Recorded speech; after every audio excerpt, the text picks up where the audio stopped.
छठ माता व्रत कथा।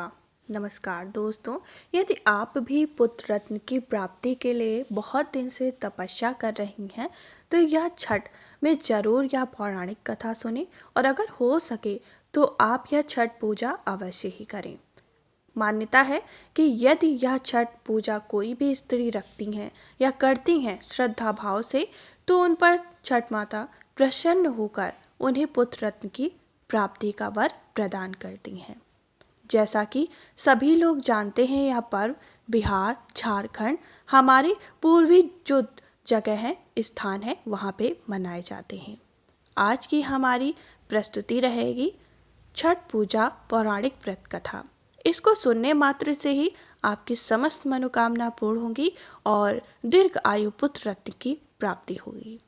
चैनल पे न्यू है तो चैनल को जरूर सब्सक्राइब कर लीजिएगा। चलिए अब हम अपनी कथा प्रारंभ करते हैं। जय छठ माता।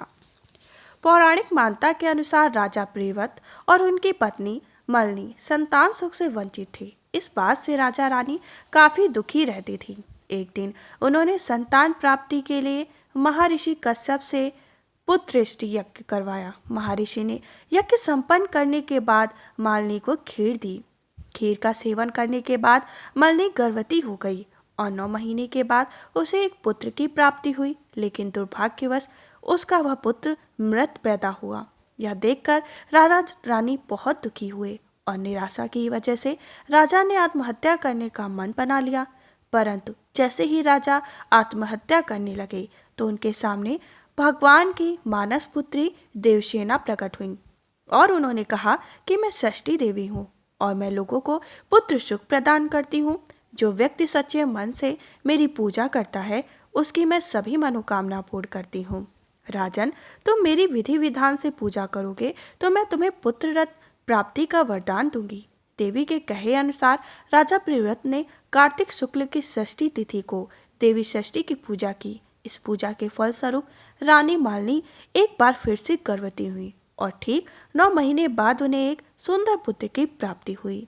कहते हैं तभी से छठ पर्व मनाया जाने की परंपरा शुरू हो गई। इस पर्व से जुड़ी जो पौराणिक कथा है, इसको सुनने मात्र से ही आपको पुत्र रत्न की प्राप्ति होती है।